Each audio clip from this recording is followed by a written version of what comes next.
Hello everyone, and welcome to another episode of Rumors of Heresy. My name is Zareth, and I've got a battle report for you. A grand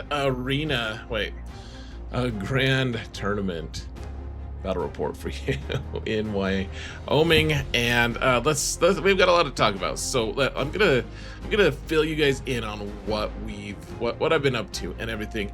Before we do that, please, it would mean a lot to me. Please hit that thumbs up button, like, subscribe, comment. Let's mount the algorithm, shall we, folks? That's the best way to get all of these amazing content reports out there. And otherwise, follow me on Instagram. It's found in the link below. There's a free Discord server that I would love you guys to join. I would love to hear from you guys. So hit me up and give me feedback on stuff, guys. I would love to hear how you like these videos and everything as we continue to evolve. So let's jump into where have I been?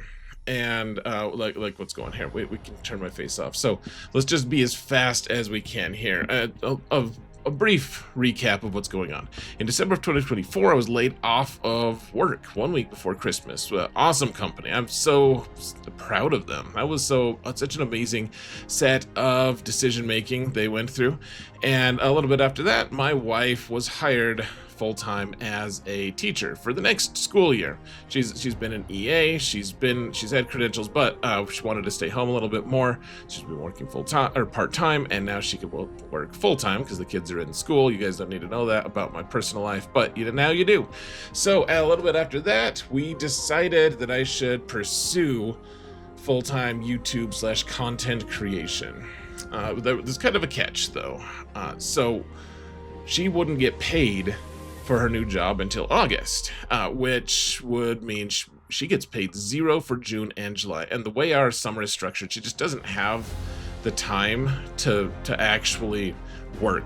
It just isn't going to work for us. So unbeknownst to you, potentially, I have a different YouTube channel, which is the only way I could really try to go full-time doing content creation, right? It's been a side hustle for several years at this point, and it's a bit more successful than this one. I actually make money at it, and I have a devoted fan base, and it's great. I love it. It's a lot of fun. It's for it's a mobile game called Galaxy of Heroes, Star Wars Galaxy of Heroes. Go check it out if you want. But I've been spending all of my energy on that channel for the summer because we need to make some money, right? To take care of and support my family, I need to take care of them by doing things that'll actually make money, that are actually profitable. So that's where I've been. I've been working my ass off on that channel, a ton, working it a ton. I have no regrets at all, but that's where I've been. So the question is, have I stayed current in 40k? Have I actually been playing? Kind of. So last time you saw me on this channel, I made a tournament report for an RTT, and a little bit before that, I made individual battle reports for the Sandia Slaughter GT in Albuquerque, New Mexico. And those are the last things that I did on this channel. I've also, since then, I've played about 3 practice games, like very, very few practice games. Honestly, the summer's been so crazy for me, regardless of content creation. It's just been insane.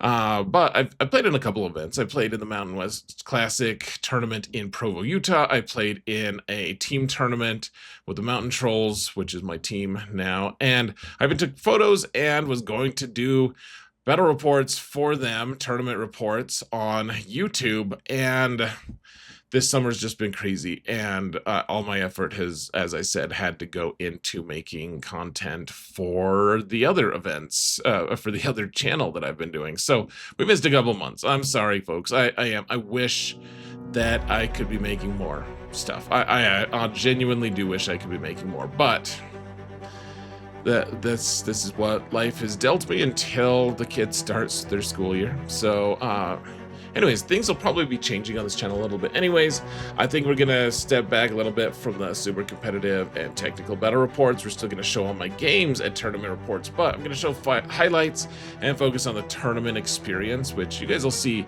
at least some of that in this report. I also want to make videos about list building and try to cover more of the meta that as it unfolds.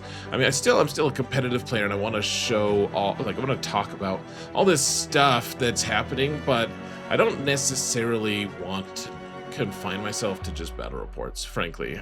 So tournament reports, yes, I want to be able to show you, hey, this is what a tournament's like. This is what we do at a tournament. Like, I'll bring it to you. You don't have to go to a tournament. You can watch it here.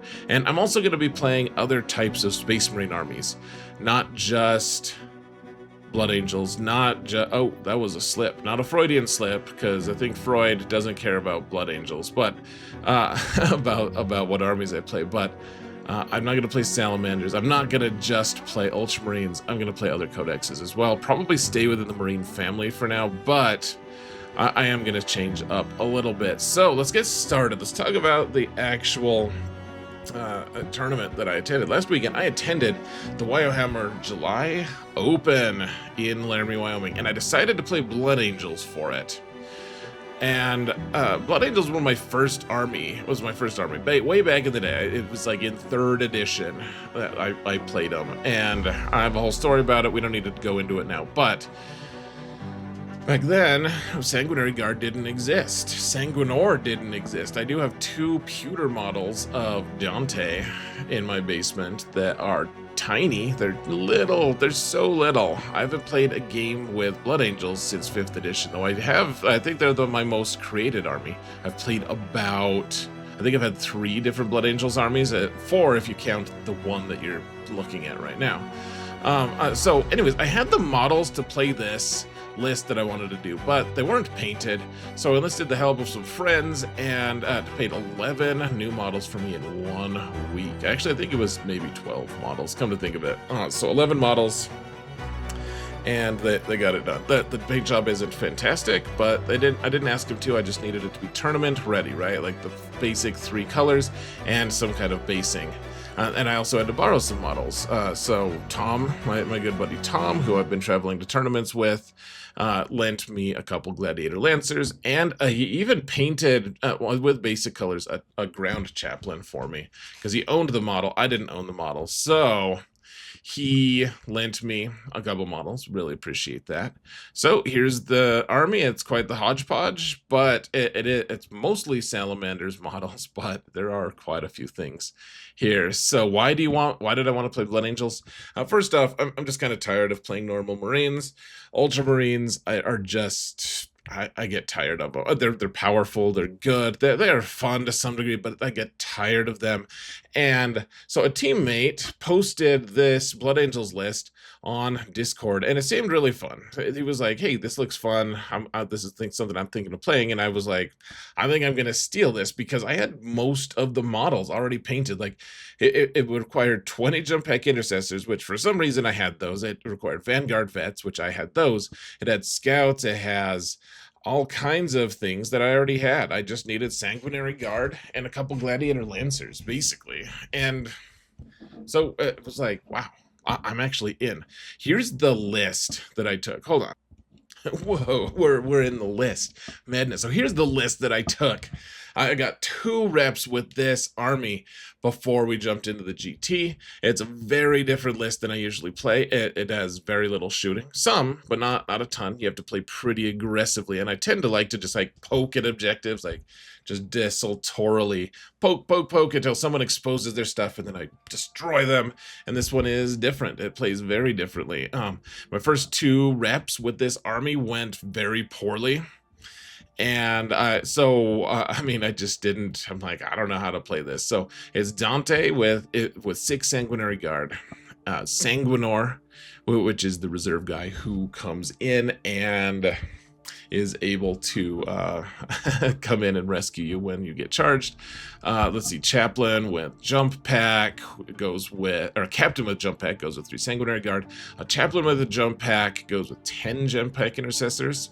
And then a Chaplain with Fights First Enhancement goes with Blade Guard Veterans. And then a Combi Lieutenant that we all know and love. And then, of course, we have 20 Jump Pack Intercessors, 5 Vanguard Vets with Storm Shields. The hand flamers on the models look, I mean, the Storm Shields look a lot like hand flamers. It's crazy. The uncanny resemblance between them.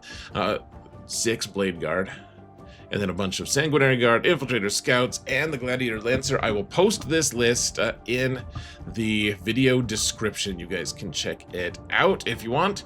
It's Liberator Assault Group is the detachment, and it's a very straightforward list, guys. Very straightforward in what you're trying to do, at least. In the actual execution of it, it is also incredibly challenging. So the trip on my way there was nice and overcast. I'm going to Laramie, Wyoming, guys. This is where I got my master's degree. And eventually the sun did come out. And have I mentioned that I have a master's degree? It's honestly, these photos never do enough justice. I should really zoom in when I do it. I think there's a photo later. I'll zoom more in. So the venue that we're playing at is at an old civic center. It used to be a high school way back in the day. There's a couple basketball courts in it. Like all these old school lockers. It's awesome. Here, I'll show you guys a little video of me walking into it, into the actual place that we're playing here. Let me see if I can find that. Here we go. So we're opening the door. Sorry, the cam is all shaky. I need to get like a selfie cam or something to make it steady. But look at that. There's a coffee shop. There's people bring their dogs in there. It's great. Old people, token old people. There we go. Some more dogs apparently. And there it is. There's the basketball court where we played our games. Pretty cool stuff, if you ask me. And here it is. We played in an old basketball court. I love how much space between the tables we had. Wonderful. And there's tons of room. We could add a ton more players there. I mean, it's Wyoming, so it's tough to find people, but a lot of people flew, or I don't think they flew in. They drove up from different places in Colorado. Like, I'm from Denver. There were some people from Colorado Springs. And so the faction count of this one, as you all know, Death Guard are just destroying people. So people are just playing Death Guard so that they can, destroy people. Imperial Knights and Chaos Knights are both very well represented as well. And there was actually 2 Blood Angels players, so that was cool. Only 1 Space Marines player.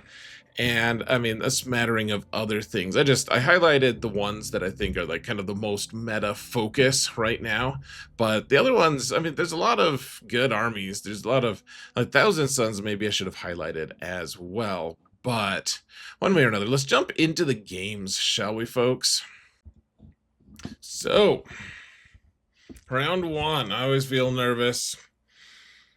And we just got paired with the Gene Stealer Colts guy, which is, he's a really good player, and, I don't know, going into this tournament, folks, I should just say this, I didn't expect anything. I genuinely thought that I lost my first 2 games. I thought, practice games, but I thought that I was just going to, lose. Like most of my games, just because I wanted to learn this army. I fully intended to bring an Angelic Inheritors detachment to Blood Angels list at a different time, and I just wanted to get a feel for, I still had to look up a bunch of my Blood Angels rules. So going into this, just no expectations. But Gene Stealers are nice because they like to get messy, and I can kill their stuff, right? So even if I'm not good at what I'm doing, I'm still able to kill their stuff. So let's go over it just a little bit. We're not gonna go over what exactly is going on. We're not gonna keep track of points or anything, and the recap is gonna be a lot briefer than I've done in the past. But the round 1 is tipping point, and it's stupid supply. This is the worst one, guys. Supply drop. That means one of these 2 expansion objectives is going to disappear. So I'm the one who's deployed over here. And so these things disappear over time. Like this one, you can only score for a couple turns, and then they're worth 5 each until the next turn, until one of them disappears. Then they're worth 8 each, and then for the final turn, this one another one disappears, and this one in the middle is worth 15. Now I got really lucky here, folks. I got the 2 amazing things. First off, I got second turn. That means on my final turn, I can just jump onto this objective, assuming I still have models, but I can jump onto this objective. As long as I hold it, it's worth 15 points, which is huge. It's a huge swing. It's enormous. Just control one objective for 15 is just ludicrous speed. And then the other thing is, the one that was going to disappear first was his. This objective here was going to disappear on his expansion objective, which meant I'd have an extra turn to potentially score on this one, or at least not have to get guys onto here to stop him from scoring. I think that was even bigger. So anyways, he's got a list it's pretty good. Let me hold on one second. Let me tell you a couple details at least. Yeah, so this is called Host of Ascension, this detachment is, and that means that they can deep strike. When they deep strike, they get to do a lot of crazy stuff. Sustained hits 1 and ignore cover, which, I mean, and then they have a bunch of other cool things to buff their units. And so he actually kept his 2 big units in reserve, and deep strike, and there's a lot of stuff. He's got some Gene Stealers here that are just going to scout up and mess with me. He's got some bikes who can do mortals if they get close to you. It's a whole mess. I've got Blade Guard right here. I've got the 6-man Sanguinary Guard here. A couple of the 2 tanks, the only 2 shooting things I have. I've got a 5-man jump pack, Intercessor squad, Sanguinary Guard, a 3-man Sanguinary Guard with a jump captain. You can see some scouts just poking their heads out.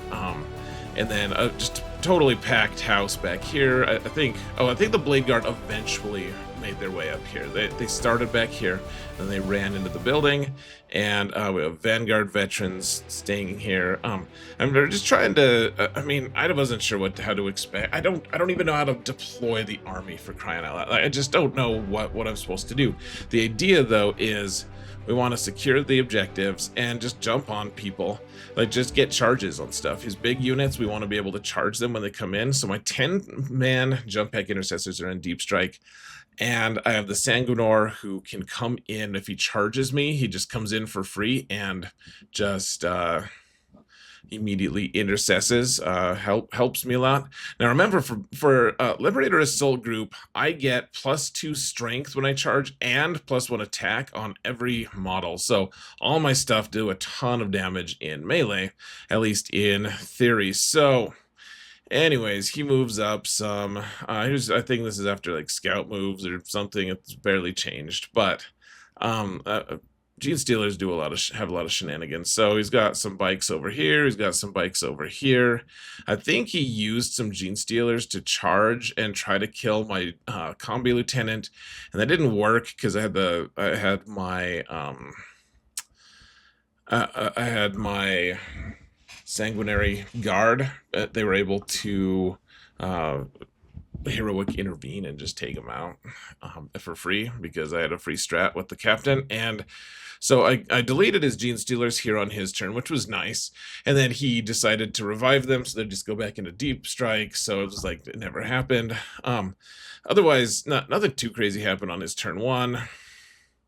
He doesn't have that many models here either. So you can see I just moved up a little bit. You can see the Blade Guard. They're kind of sticking out here. I got to be careful, though, because if he deep strike, I don't want him to deep strike and kill my stuff. And this is something I just kind of messed up. I have one Sanguinary Guard sticking out here. I meant to have him like a little more in because I wanted him, if he deep struck his...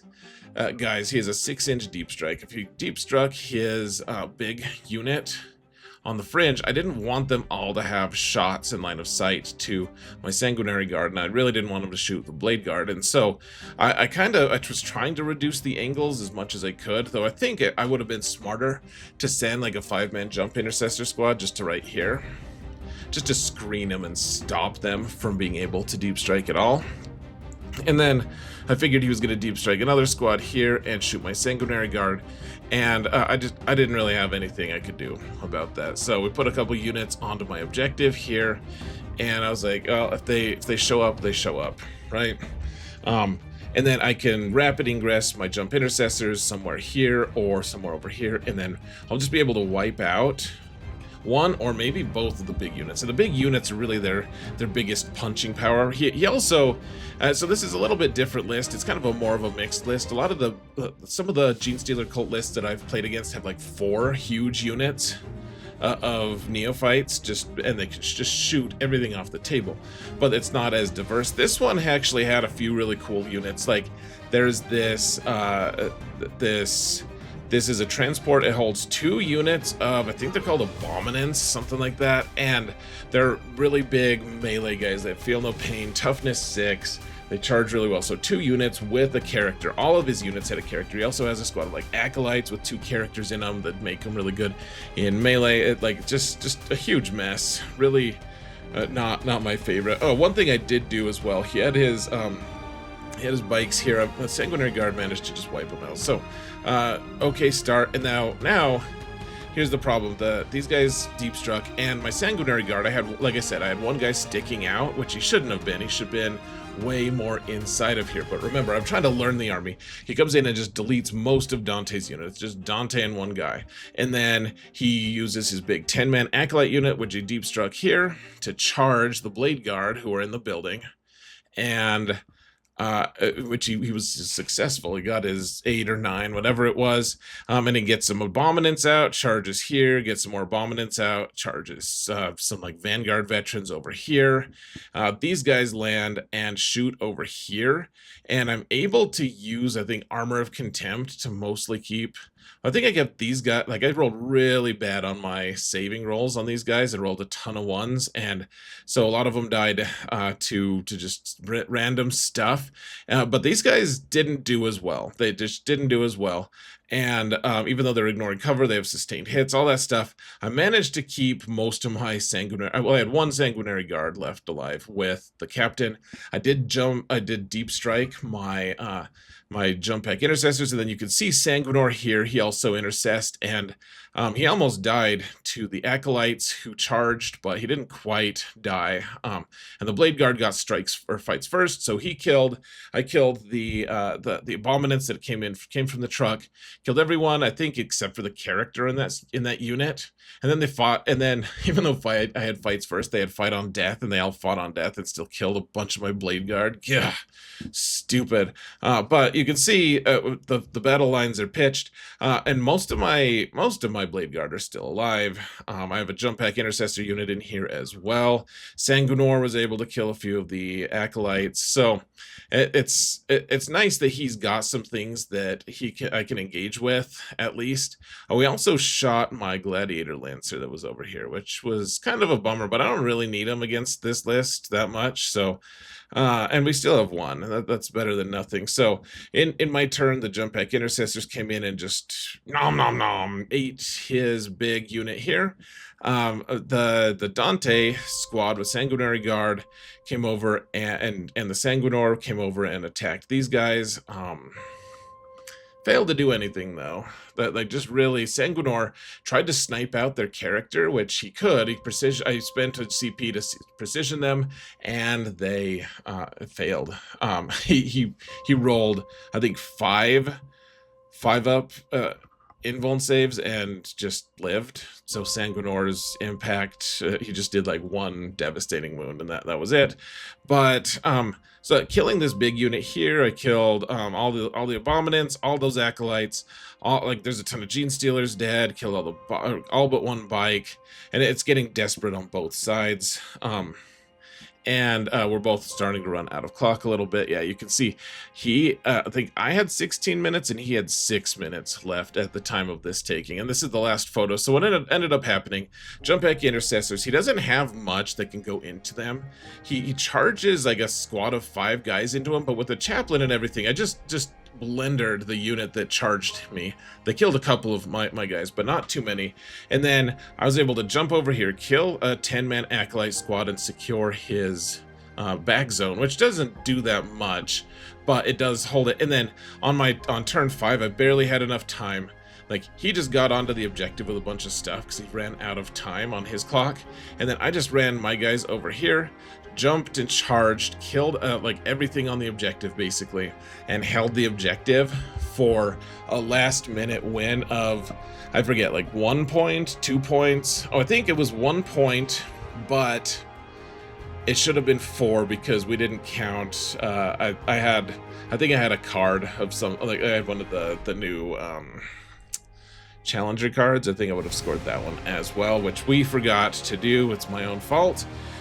Great opponent though. I feel like I got very lucky. This was a very lucky match for me because I got second turn. Otherwise, if you get second turn, I think I just lose. And I'm fumbling around a lot. I'm not keeping my guys as protected as I should. I'm not staging and layering my attacks the way I should. Like, I get a little bit better throughout the tournament, but I was so shocked that I won. This guy's a really, really good player, and I'll say this right now: he won his other 4. He just destroyed all his other 4 opponents. So I got lucky here, and I told him, I was like, dude, I got lucky. You think you would have beat me? And he's like, I think that's about accurate. I was like, yeah, I don't think it's cocky of him to say that at all. And gosh, to beat a really good player like that in game 1 gave me a little confidence, honestly, guys. It was nice to see the jump pack intercessors really kill. I think they killed like 6 or 7 units total. Just because their volume of strength 6 AP 1 attacks are like 50 attacks, not counting the chaplain, is just absolutely insane. So on to round 2 though, we won our first game. Awesome. All right, so we're facing Astra Militarum here, and Andre Gorin, really good tournament player, wins a lot of RTTs, just destroys people, and part of the best team of team tournament. He's part of the in the state, and which is actually a really highly ranked team in the nation as well. He's only got 3 tanks here, and we're trying to do this pretty quickly. He's got 2 squads of big squads of Bulgrin, which are really big and tough to kill, and then his tanks have really good profiles to kill the Sanguinor Guard, who have 3 wounds each. They have a 4-up invuln with a 2-up save, only 4 toughness, and so the idea here is just to stage up on these objectives. It's kill more, hold more. So the whole goal is to do, to get more kills, to get more holds, and because I get lucky again, I get second turn on Purge the Foe, which is really nice. So I get to know how many kills I need, all that stuff, and so we're just we got Vanguard Vets up here, we've got Jump Intercessors, 3-man Sangard, 6-man Sangard, Blade Guard are going to go up to here to threaten the center, and we're just trying to keep it as even as possible, and then just go for the last minute scoring punch if we can. So for some reason I needed to get onto this objective with the scouts, so I do.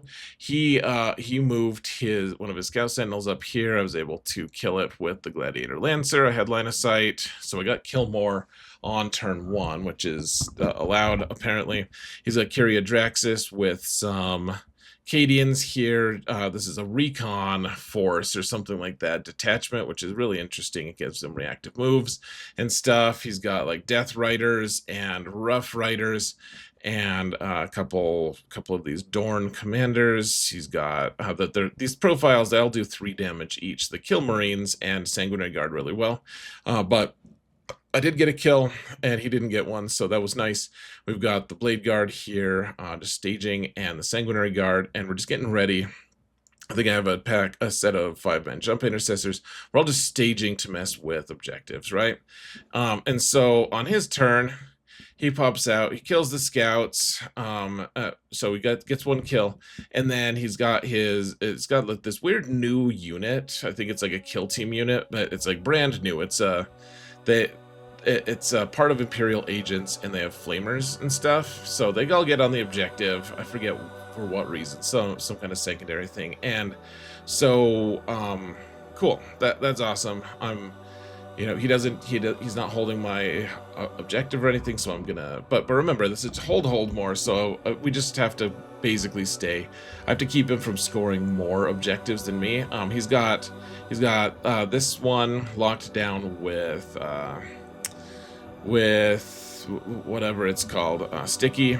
And so on my turn, he's always gonna try to heroic intervene with a squad of Bulgrin here, or there's another one right here. I managed to use these little guys to snipe out his Death Rider squad without being in range of him rapid ingressing, but with my Van Vets, they came in, charged the flamer guys, and I did this stupid thing, guys. This is the dumbest thing. The whole tournament, all the way up till game 4, I forgot. I did this thing where, remember, a Liberator assault group, my detachment gives me +1 attack when I charge.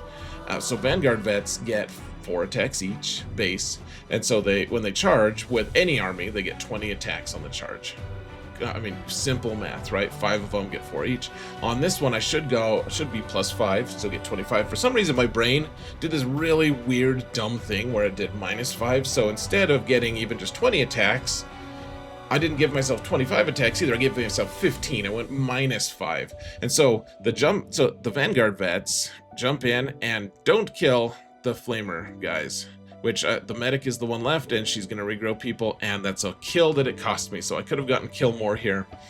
Didn't get it. Instead, the Bulgrin are able to heroic intervene, and they do 2 damage each. And so the Van Vets, I put Armor of Contempt on them, and they actually survived. If they hadn't, then he would have gotten kill more, and that would have been devastating.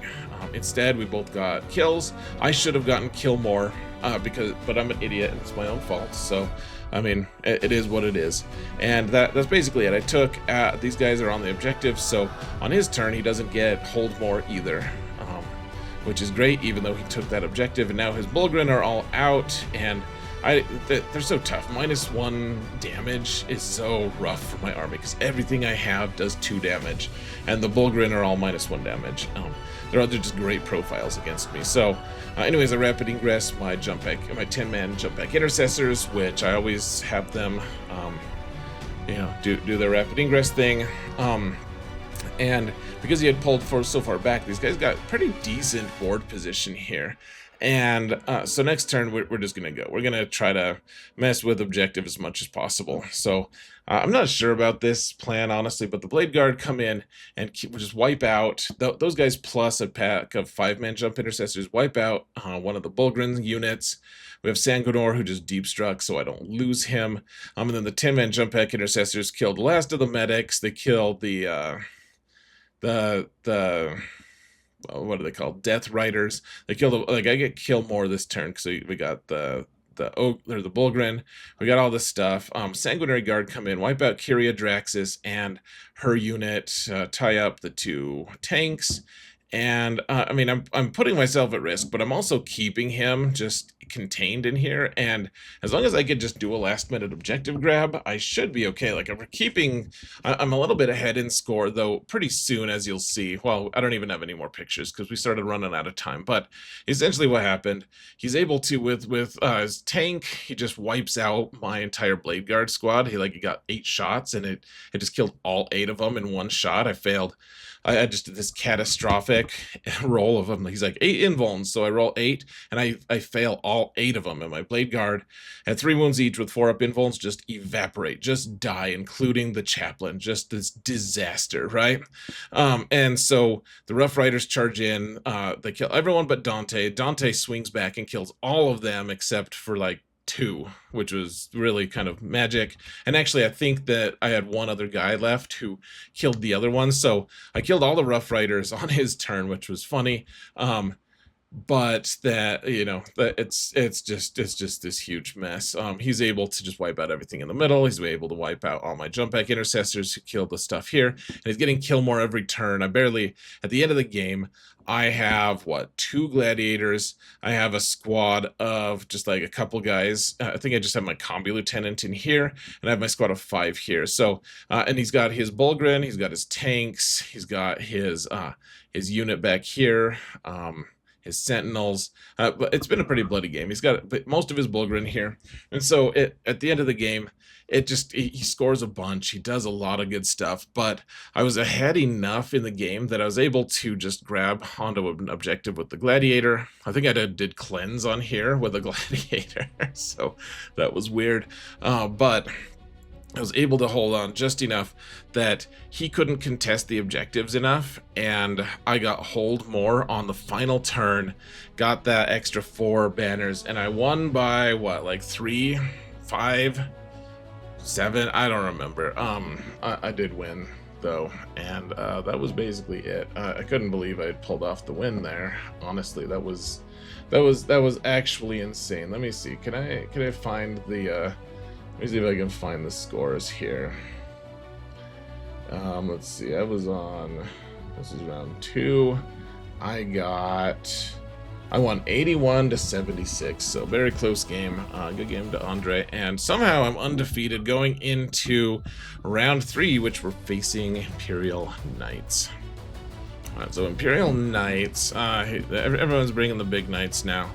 And my opponent, so this is a really interesting situation. So he's got what, 3 big knights and 4 little knights, and then like a squad of 5 Grey Knight Terminators that are deep striking. And so I go into this game, I'm like, okay, well, this is going to be a rough game. I don't know anything about the big knights. Everyone just says that it's instant death for Blood Angels. Like, we're just supposed to auto-lose to these big knights. And so I talked to him a little bit, and I discovered that he's not undefeated, actually. I'm 2-0, and so I'm supposed to get paired with someone who's 2-0, but it didn't happen. He didn't actually, that didn't happen. Somehow he, so his first game was a bye, so that means he won. His second game was a loss, and then someone had to get paired down, and so I got paired down. One of the winners had to play someone who had lost a game. So I'm facing a guy, and it turns out this guy's played 10 games in his life.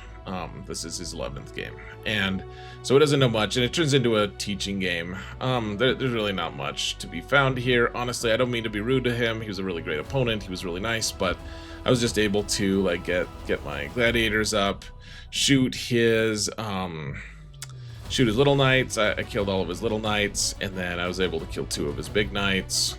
His last big knight didn't really do that much. That was it. That was basically the game. I mean, I took a couple photos, and you can see Sanguinor Guard charge over here. I don't even know what kind of knights they are. He was a nice enough guy. It just, you know, my blade, I never even used my blade guard. So I got the win. I felt a little cheap about like round 3, and it's supposed to be like this really intense game usually of like, oh man, who's gonna make it to day 2 undefeated? And it just didn't happen that way. He's new enough. So I just, you know, well, yeah, you could do that. Sure, you could do that. Like, try this next time, you know, like trying to give him some tips. It was nice. Good game to him. Good game for him sticking out. Good for him for sticking it out. And that's basically it for round 3. We don't need to belabor the point here.